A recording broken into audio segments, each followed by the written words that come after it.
Hello, and thank you for this opportunity to address your consultation meeting. I'm here today on behalf of myself and my co-chair, Francis Ogwell of Uganda.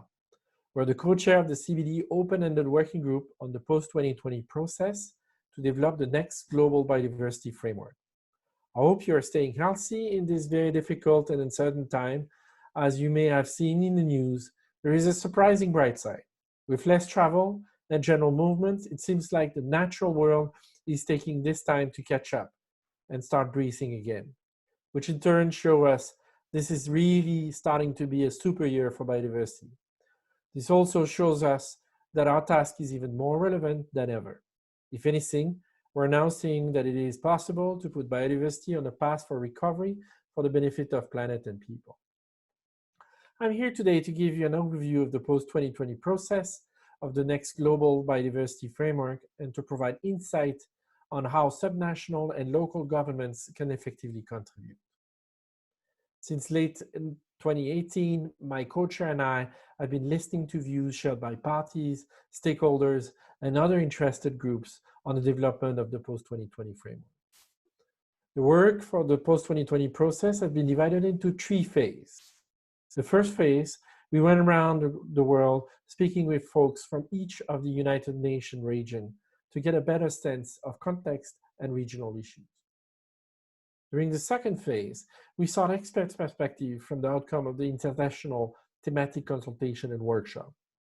To date, we have rolled out thematic on area-based conservation measures, restoration, resource mobilization, marine and ocean monitoring and reporting, capacity building, ABS and biosafety. We are still expecting to hold a thematic on sustainable use, but given the time, we're looking at option how we could do that online. In addition to this thematic, there have been parallel processes that have been feeding into our work in different ways. This includes scientific review by the SABSTA, discussion at SPI, as well as experts exploring how DSI, mainstreaming, invasive alien species, and other teams can contribute to the post-2020 framework. We've also held two of the three post-2020 open-ended working group meetings. The first, in Nairobi, marked the completion of phase one, and parties discussed there the structures and key elements. More recently, to mark the completion of phase two, the second meeting of the working group convened in Rome this past February, where parties shared their position on key elements presented in the zero draft. Although these times are uncertain, we're dedicated to the process and still moving ahead at full speed. We're looking forward to this third meeting and our third working group meeting in Cali, Colombia, where parties will negotiate content and language so that we can deliver the penultimate draft of the post-2020 framework for the COP discussion and decision. My co-chair and I recognize the important roles of and the responsibility of subnational and local government in the implementation of the post-2020 framework. This was evident at our first open-ended working group meeting in Nairobi, where all parties recognize your role. Your foundation where a national and global system can plant themselves.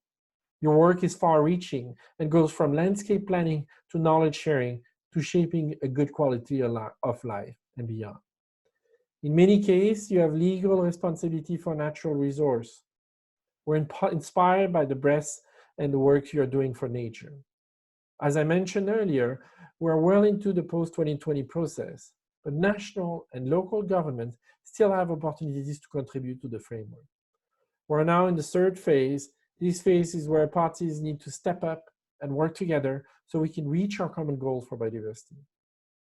Our recommendation to you is to collaborate among each other and establish strong position on the key elements of the zero draft. For example, what do you see that needs strengthening? What contents might be missing? And what element do you support in the post-2020 document? Then submit your comments in writing to the CBD Secretariat. They will be posted online and parties will be able to find them and consider them your recommendation in developing their own recommendation, their own position. We then suggest that you might want to work with like-minded parties that support your position and commit to taking them forward in their intervention during the third working group meeting. Francis and I also encourage you to participate at that third meeting and share your views at plenary. We wish you the best for your consultation today and hope that you will be able to deliver a strong message to party. We're looking forward to hear the result of your discussion. Thank you.